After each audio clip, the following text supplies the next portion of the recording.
Welcome to Imperfect Heart, a place for you to join me, Jeff Holden, in conversations, discussions, and dialogue about our hearts and the impact myocardial bridges have on them.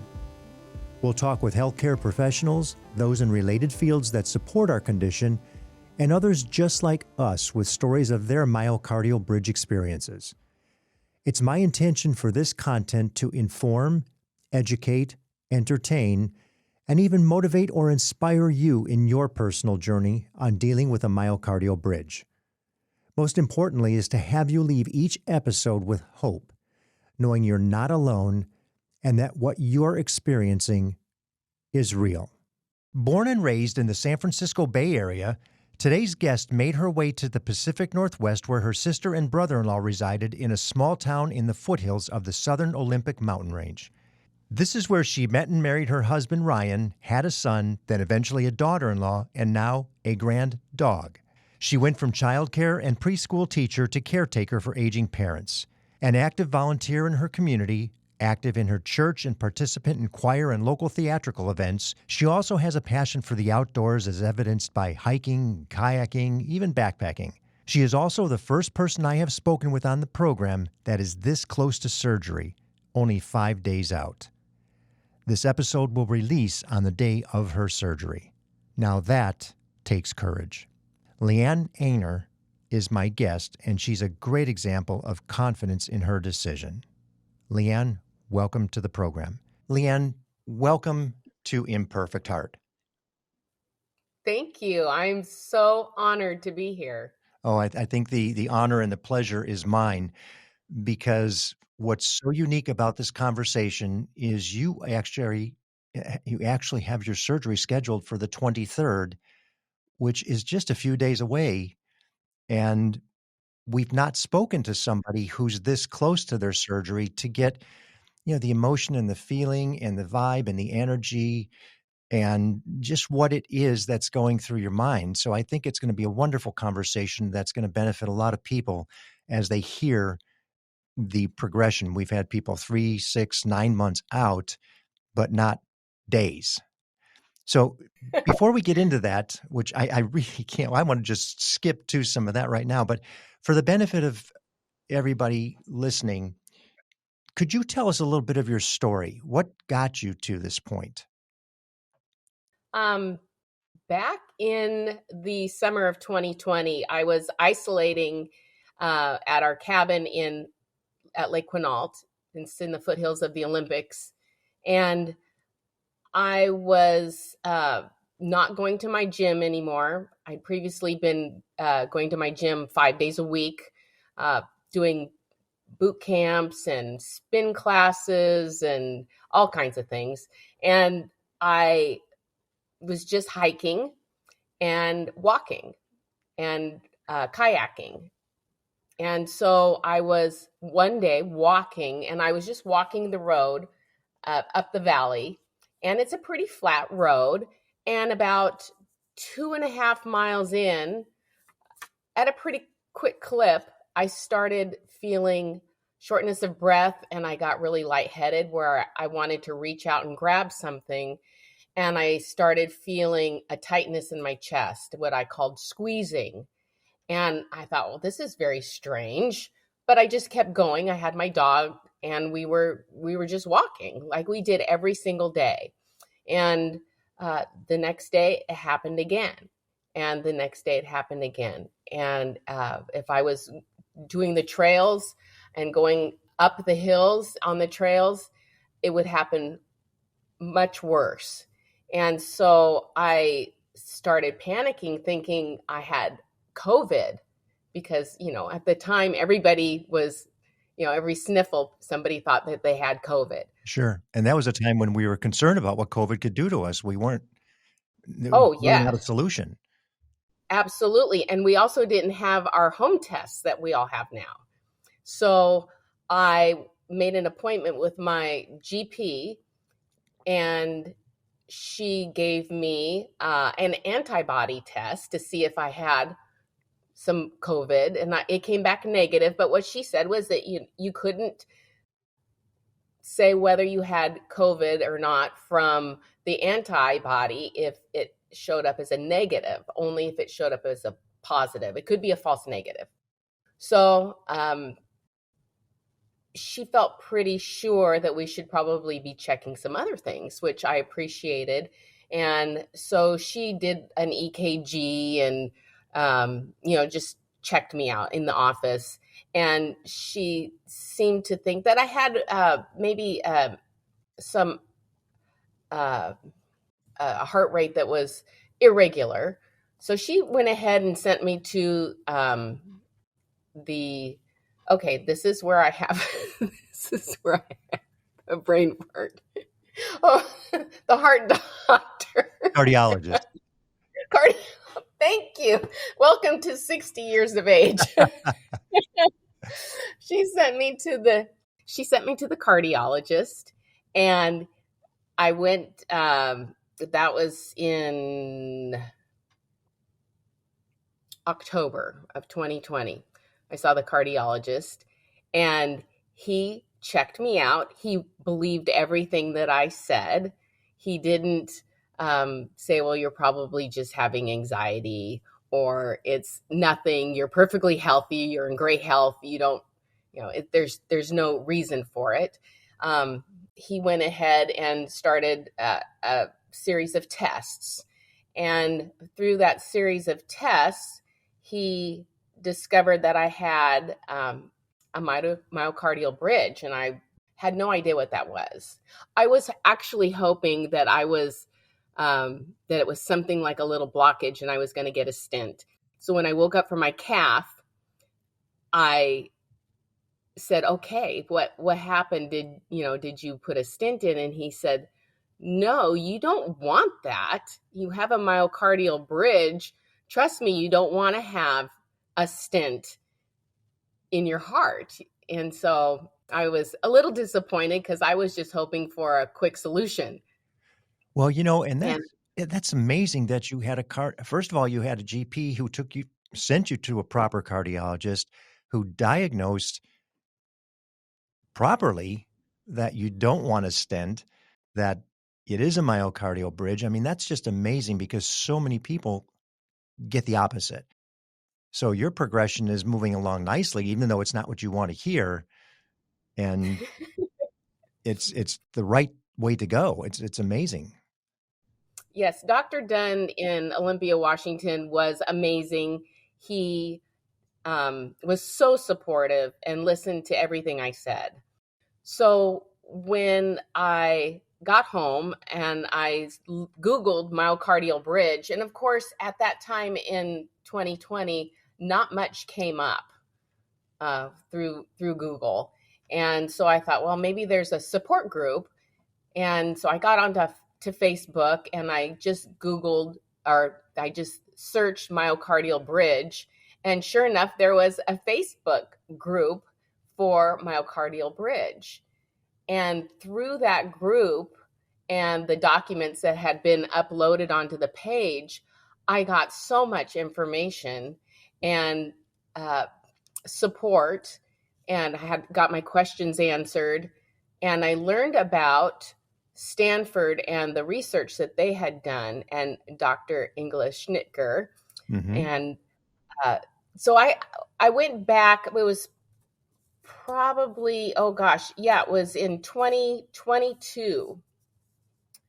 My symptoms were getting worse, and I was starting to have night sweats, and I was starting to have a lot of PVCs, which I learned they were PVCs. I didn't know at the time, but I was having for the benefit of those who may be new to it. PVCs are preventricular contractions, and those are the ones you don't want because the ventricle is what's pumping. If you have those too often, they're like hiccups in your heart. They could go into a tachycardia situation where the heart beats too fast and it starts pumping nothing.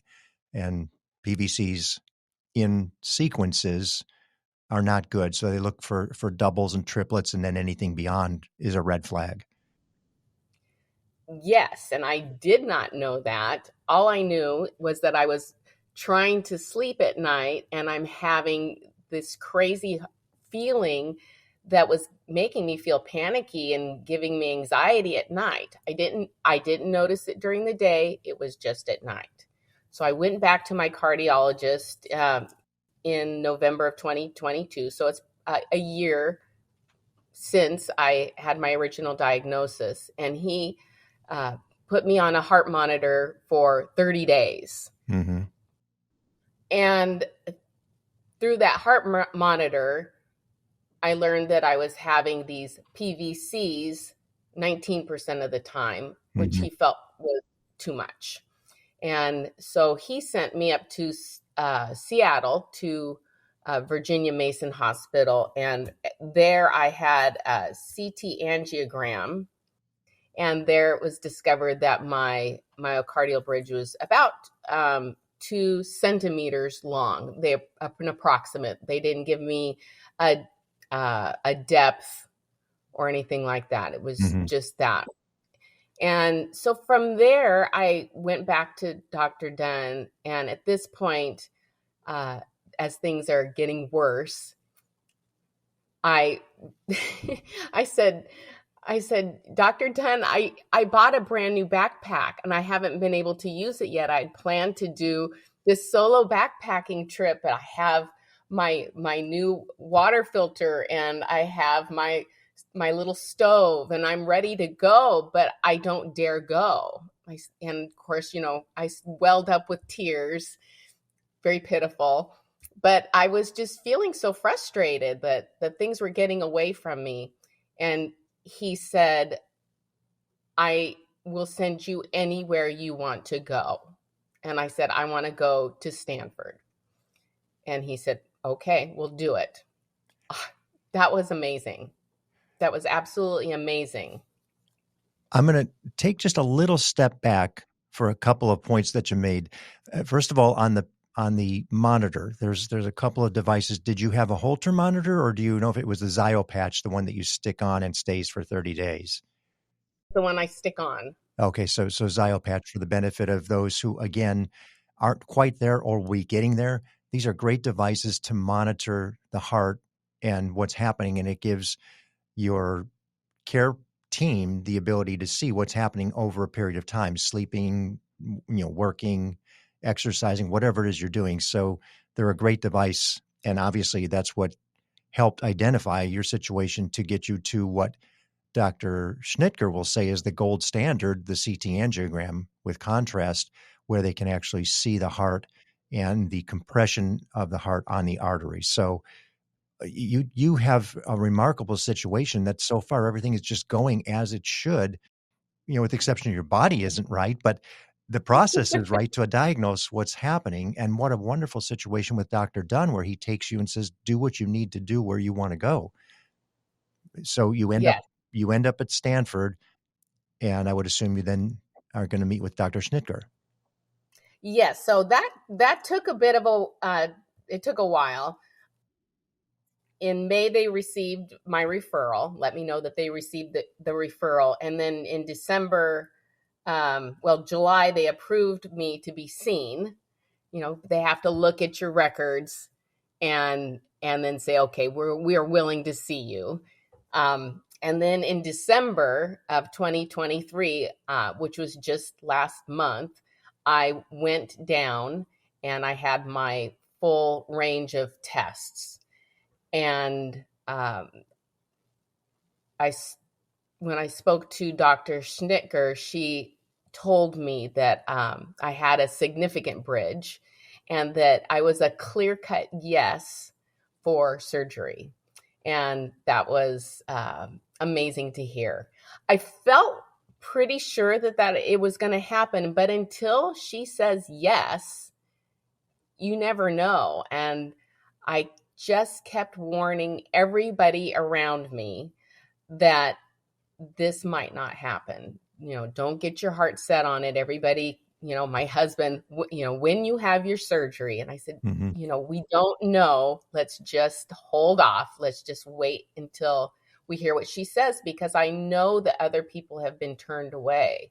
And so I just needed to prepare myself for that.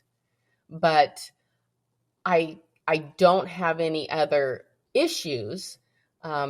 this is my only health concern that I have. I'm extremely healthy otherwise. And I feel so fortunate because I know that there are so many other people with this condition that are really suffering all the time. They're bedbound. They're unable to, even walk a little ways. Some people have trouble speaking. And I just feel so fortunate that I'm able to still be active, and I don't have any other underlying conditions. And to that point, you are active, which is a blessing in disguise, because that keeps your heart healthier than it may have been had you not been active. And it'll help in the recovery because you're in better shape than not. So all those things are a big plus. And I know people who have had their surgery scheduled, maybe it's 3, 6, 9 months out. They've actually started to do what they could to lose a little bit of weight, maybe get a little bit more active as best they could with the condition, just so that the recovery process goes a little bit better. That I want to laugh a little bit because you got your backpack, you got your new water bottle, you're anxious to hike, you're a little kid in the candy store all ready to get their candy, and you can't go because of the condition. But I would suspect that there's still a little bit of that denial going, well, I'm still going to be able to do this. I just don't know what it's going to be like. That's As, right. as you were, I go I ahead. still go with, I have a group of friends that I go with, although the kind of the ringleader, she just had a hip replacement surgery. So we do day hikes, and I go with my husband. We do day hikes, but we have not gone as often this last year. Mostly we're walking, and I in the summer we do the kayaking. Mm, But yeah, it just seems like I've just taken it a little easier this year, just because everywhere we go, there's hills and mountains. Nothing is flat. Even the park we have that's just a mile up the road, everything is hills, and so it's not as fun when you're having to stop, take a little breath, wait, and then go again, stop, wait. It's I'm a little competitive. I like to go, go, go. And when I'm having to slow down constantly, it's a little frustrating to me. Nobody else cares, but I care. well, not to mention, you don't know that compression, which is causing you the fatigue or the need to stop, doesn't turn into something more severe quickly, because you don't get to control when your heart decides that it's tired of doing what it's been doing. Exactly. And as I get older, it's getting worse. And it's only been, just a couple of years. Right. So that I've noticed the symptoms, and so it is concerning. And Dr. Dunn had originally given me this little bottle of nitroglycerin, which I've never used, and it's quite out of date now, but I still carry it around with me just in case. It's that security blanket. It is. Even though he informed me, he said, now that's not like on TV where if you feel something and you think you're having a heart attack, it stops your heart attack. He says it does not stop your heart attack. It just stops the pain. And I said, I was really surprised because that's not how it is on TV. Another thing that I recall from our pre-conversation was that you actually don't have severe endothelial dysfunction. So that's a part of the symptom that you're at least a little bit ahead of before it comes, if I'm not mistaken. Is that correct?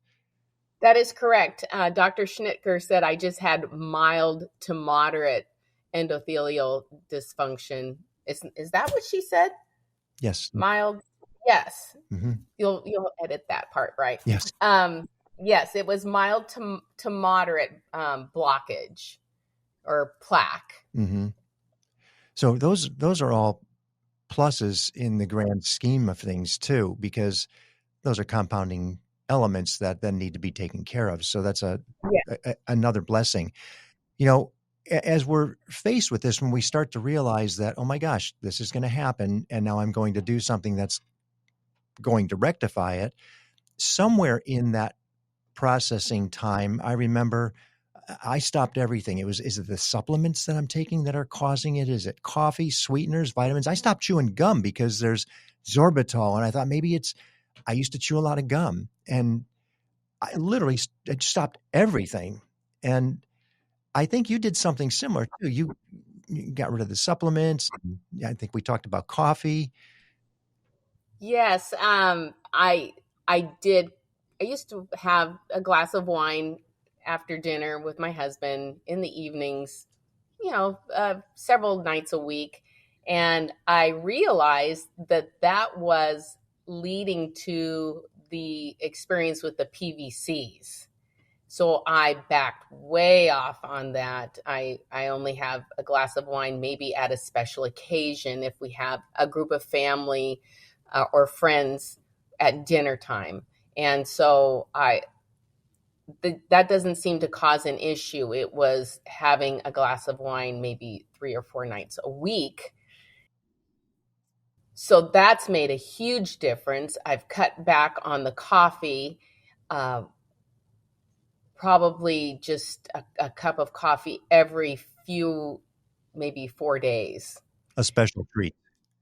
Yes, yes, it's a special treat, and I'm also thinking that that's going to help with not getting a migraine when I have to not have anything, you know, during for the surgery day, because I am a migraine sort of person, which I'm hoping having my myocardial bridge corrected. I hope that helps a little bit. We'll see. There's lots of things I'm curious to see what changes. Well, if nothing else, the medication you're on for the short term will help your migraines because you won't be feeling anything for a while. Well, yes, absolutely. And I don't have many migraines anymore, but what I do with atmospheric changes, Mhm. uh, a lot of heat, exertion can bring on a headache. Um, Heavy cardio exertion can bring on a headache, or sometimes it would. Of course, I haven't been doing as much heavy cardio exertion, but it used to uh, bring on flashing in my eyes, what they call an optical migraine. And I'm now looking back, I'm pretty sure that's because I wasn't getting proper oxygen to my brain when we were doing like HIIT classes or running bleachers or um, running up hills Mhm. with the boot camp classes. So uh, I'm I'm hoping that that's going to all improve when I get back out there after I recover. Won't that be great though if it all was being caused by the bridge? Right, right, and the um, numbness in my fingers in the cold. I'm hoping that maybe that might be corrected too. That didn't start till I was maybe in my 40s that I started having that Raynaud's syndrome, and I'm curious to see if maybe that goes away. That would be really nice, especially with hiking in the wintertime, where I have to use hand warmers all the time. So Yours predominantly was exertional, correct? More? yes. Okay, never sitting still and No, no, I've never had squeezing in my heart, the angina, just at rest. It's only ever been with exertion. And I still walk 3 miles a day, and it usually shows up about 2.5 miles in. We have quite a hill coming back up to our home at the end of that walk. And always I have to slow down on the hill now, where I used to be able to run the hill. So it has made a big difference. let's now get to the most interesting part for me, and I think for a lot of people who are considering the surgery or who are anxious to get to their surgery, because we're a few days out. And tell us where your head's at right now.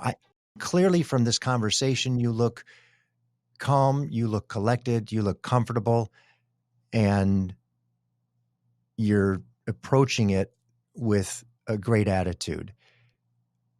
Tell us a little bit about, where your head's at. What are you thinking about? When Dr. Schnicker gave me the clear-cut yes, she asked if I needed to think about it, allowed me to have time to maybe see Dr. Boyd and then decide if I wanted to do it then. And I said, absolutely no, I want to do it now. I'm ready. Let's go for it. I don't need to think about it. I've thought about it for a long time. I've done my research. I've listened to everybody in the group.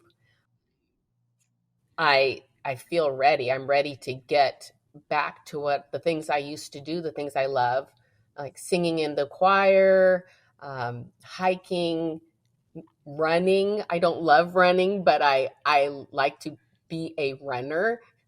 There is a difference. So I'm with you on that one. I like to get back to these things that I enjoy doing with my family and my friends. And so the biggest part of getting ready for this surgery has been just organizing my life and my work and my volunteer job, getting things ready to be gone out of town for 2.5 weeks, and then to, just be offline, so to speak, for several weeks after that. I am a little bit of a control freak with how I organize my life and my work. And that's been the biggest part is just making sure I have everything in all my ducks in a row so that I don't have to worry about anything and I can just work on recovering and getting strong. And so once I've kind of have that ready, which I feel like I do now, I feel like everything's ready to go. I'm just ready. Let's just go. Let's just get it done. And I haven't felt any nervousness at all yet. I'm sure maybe the night before that day, I'll probably feel a little bit of nervousness. I think that's completely normal. I don't know for sure yet whether I'm having the sternotomy or if I'm having the minimally invasive, but Dr. Schnicker was pretty sure, knowing how Dr. Boyd makes his decision, she was pretty sure that I was going to not have the minimally invasive. So I'm preparing for that. Mm-hmm. And I'm okay with that. I'm ready to go. I have my support system ready. My husband's able to take time off work to be with me. We have a wonderful program in the state of Washington called Paid Family Medical Leave, where he gets he's still paid while he's able to be at home and to care for a family member, which is amazing. We have 2 dogs that are kind of crazy and a lot of fun, and they require a lot of walking and a lot of entertaining. Mm-hmm. And that's absolutely not anything I'd be able to do without him there. He has to be able to do that. And so I really appreciate that. I have family down in the Bay Area. And so I am able to stay with my niece and her family. And they have a wonderful mother-in-law apartment that they offered to us, which we used when we were there last month. And it's ideal setting because she has a full laundry, kitchen, bedroom, little living room. It's a completely separate apartment. And I just feel so fortunate to have that, things are expensive. Flying is expensive. Boarding the dogs, parking the car for 2.5 weeks at the airport, which is an hour and a half away. So everything's just really fallen into place. And I feel really, really blessed to have everything coming together for me. Well, and it does sound like your support group is significant. And to everybody listening, the support group is significant, whether it be friends, family, coworkers. You need people to lean on to support you as you get through this. We did talk a little bit about faith too. You are a person of faith. You want to share a little bit about that? Yeah, I grew up being part of a church community, which becomes like a second family. And we have here in this little town that I now live in Washington, we have a wonderful community with several churches. We have a street called Church Street and has several little churches. And they're just the nicest, kindest people. And we Ryan and I both have received so much support from these folks, and it just gives you a feeling of warmth, knowing that these people are all out there, praying for you, and just ready to jump in and help if need be. I feel so I keep saying I feel so blessed, but there's just nothing else that I can, no other words for that. Um, yeah. And I think as people go through the process of evaluation, we know many people are extremely scared.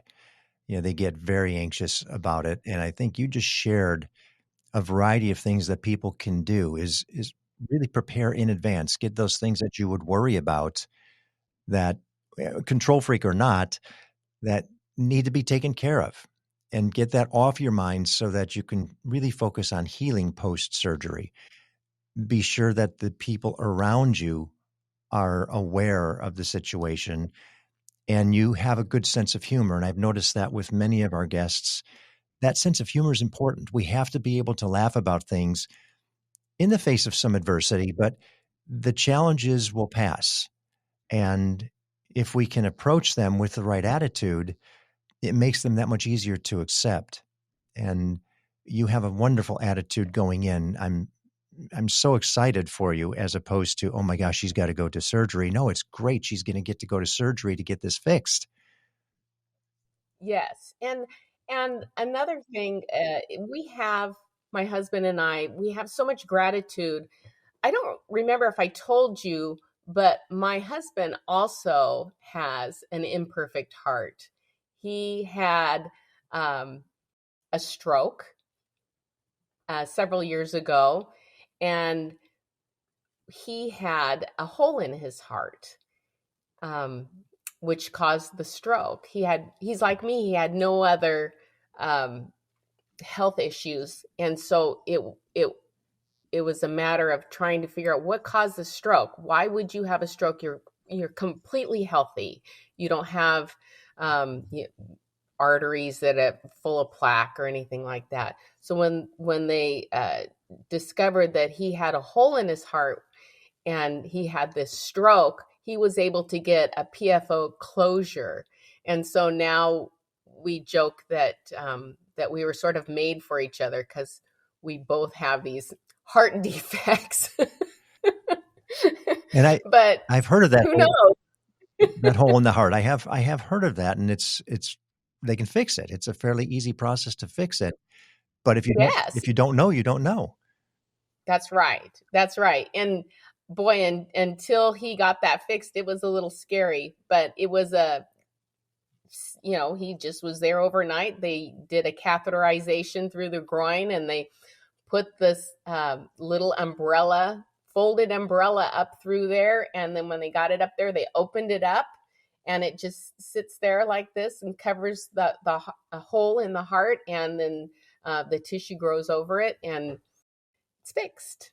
And it was amazing. And the thing is that it changed him, but it changed him in such a way that um, he has so much gratitude about every single day now, and his life, and the people around him, his job, and I feel the same thing. I feel exactly the same way, and I'm sure that after this is done,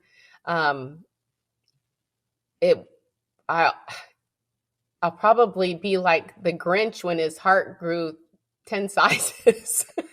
We tend to be extremely grateful after the fact. Once you realize that the symptoms are gone, you're not going to recognize yours until you actually are able to get out and do something exertional, because that's where you experienced it.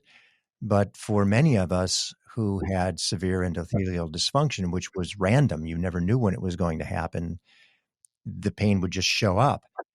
And I knew immediately after the surgery, it was gone. I didn't feel it again. And I thought, well, maybe it's the medication, the first day, second day, and you're like waiting for it to happen because it had become habitual, and nothing. And so, to the point of the success of the surgery for most people, it is immediate. Now, maybe not 100%. You may still have some lingering episodes or whatever, depending on the severity of your condition, but nonetheless, it's still better than it was. So you've just moved and done some things that are almost textbook in their procedure and their process, with the support you got initially from your GP to the cardiologist, to the referral to Stanford, to Schnitger accepting it, and your provocative testing coming back with all the indications for surgery. And then not even 2 months later, once you did your testing from surgery, you're heading in to be taken care of.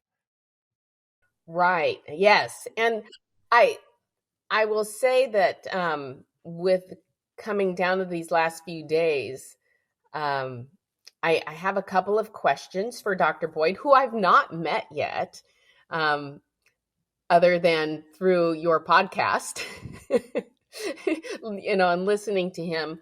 But I do have a question about the sternal wires, as I am a smaller person, and listening to your discussion with Dr. Barry and smaller people.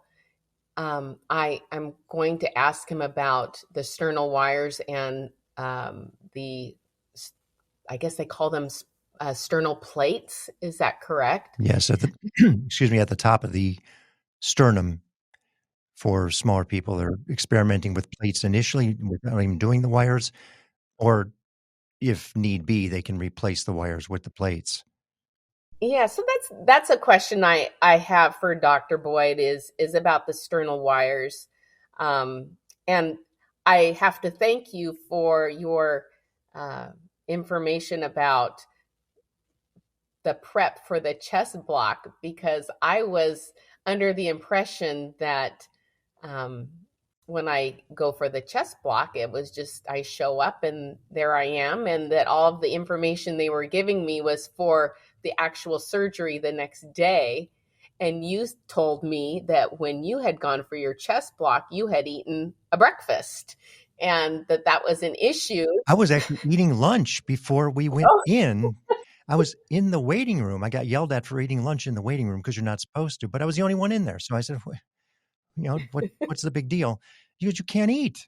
Not only can you not eat in here, you can't eat for the procedure because you're supposed to be anesthetized. And I'm like, I missed that somewhere along the line. She goes, well, you're going to really miss it because now we have to do a local, and it's not going to be as comfortable.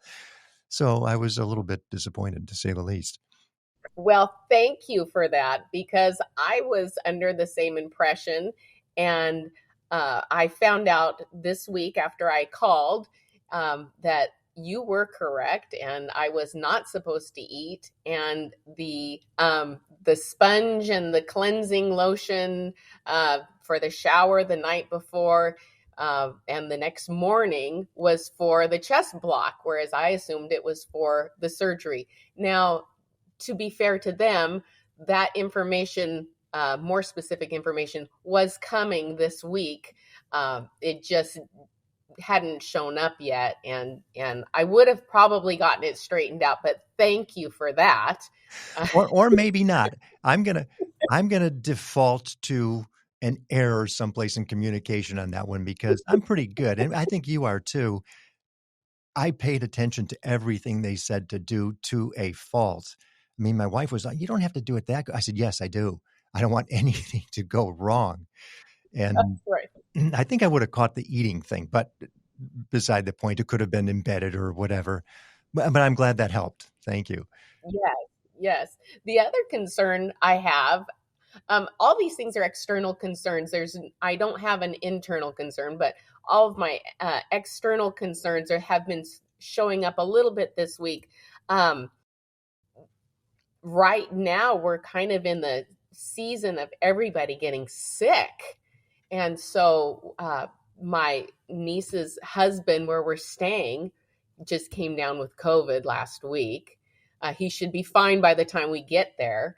And then the pastor at our church and some of the parishioners now have come down with COVID. And there's this horrendous virus that's going around, this cold virus that's going around. Luckily, I had just had this horrendous cold virus over Christmas. And so I don't have to worry about catching that. So my husband and I are just kind of hiding from everybody at this point. We were supposed to have a family dinner and we canceled that. We were supposed to go to a potluck. The potluck actually got canceled because of everybody getting sick. But the illness I caught over the holidays really cemented my confidence in having this surgery because I was in bed for about a week and a half, and it had me so sick with congestion and other things that whenever I stood up to maybe go out to the kitchen or go into the restroom, I had horrible chest pains. I had I was very short of breath and very lightheaded. And I thought, oh my gosh, this could be my future if I don't get this taken care of. So that scared me and made me very confident about going into this surgery and just wanting to get it done while I'm healthy, and I can heal a little quicker. And so important, I think, to your thought process of we're hunkering down, we're not going out, we're not seeing it. I think we all do that of I don't want anything to happen during this process because God, what if I get sick and I can't go in? What if the doctor Right. gets sick? You start thinking, okay, please, doc, don't get sick, don't get a cold, don't get COVID of all things. Oh gosh, I hadn't even worried about the doctor getting sick. Thank you. Right. Sorry, I don't mean to put anything else on you. You're he wouldn't know by the time until after the fact anyhow. Oh, good. Well, you mentioned something I want to just take a minute to shamelessly plug. We had Dr. Peggy DeLong on, who is the gratitude psychologist. And I do think it's so important to be grateful for what we've got going into a situation like this because it really helps you realize it's going to be okay. The fact that you've been diagnosed is something to be grateful for. The fact that you've been able to get the procedure accepted and you're heading into surgery to be grateful for. Insurance covers it for the most part to be grateful Yes. for. And after our episode, when I talked with Peggy, Dr. DeLong, she sent me one of her little gratitude bracelets. And Oh, I wonderful. have been wearing it ever since. And I'm not a bracelet guy, but I said, I could use the opportunity to be reminded to be grateful a little bit more often. And if for nothing else, the fact that I'm still here and well and healthy. So I appreciate you bringing that up. It is something that is all too often easy to forget. Well, you are a couple of days out. The episode is going to release on the day of your surgery. So I think that is coincidental or whatever, but uh, really fortunate for everybody because we're having the conversation. You're going to be in there with Dr. Boyd at Stanford. And I think we can all send you the positive energy, the thoughts, the prayers, and, the expressions of gratitude for you sharing what you shared with us, because to do it a few days out when so many things are just going on in your head and it's coming up, it takes a lot of courage to be able to do that. And I really, really appreciate you for taking the time, Leanne, and from the bottom of my imperfect heart for sharing what you shared today. Thank you. I'm I really appreciate being able to share this, and I would encourage anyone who is feeling frightened or scared or putting it off, um, just because they're nervous of about what can happen. Um, just get it taken care of, because it's only going to get worse as we age. The medication can only do so much, and do it sooner rather than later. Find somebody that you can trust, that you feel confident in, whether it's Dr. Schnicker or somebody else. See somebody and just get it taken care of and get your life back. And just a quick aside on that too, it's advocate. You have to advocate. Many people don't have a doctor that recognizes it as a condition. Keep going, keep going, keep going. You were very fortunate. I was very fortunate in the process of not having to take too long. But we know other people are challenged. There is light at the end of the tunnel. Keep going. And every step along the way, recognize that one step closer is something to be grateful for, because you're just that much closer to getting the solution to what the problem is. Well, Absolutely. as this airs, as people are listening to it, we will be thinking of you because you will be getting your myocardial bridge unroofed. Best of luck to Yes. you, and have Ryan, I believe, is your husband. Yes. Yes. Please have him text or share something with me via email. We just so we know, and I'll push some things out to the Facebook group, and we're just excited for you, and really hopeful. And again, my deepest appreciation. Thank you so much. Thank you. I appreciate it. Thank you. Thank you for listening to Imperfect Heart. It's my hope that this information helped in some way to improve your situation or will help you better understand this condition. More importantly, that it gives you hope through stories that there is help and you most certainly are not alone. If you've been diagnosed with a myocardial bridge, please be sure to join the private Facebook group, Myocardial Bridge Support Group. For more information about our program or to reach me directly, visit the website, myimperfectheart.com. If you like what you heard today, please give a positive review, thumbs up, high five, or whatever your app likes. And be sure to share with everyone important to you so they understand what it is you're dealing with. Please subscribe as well. Welcome each day with gratitude and positivity.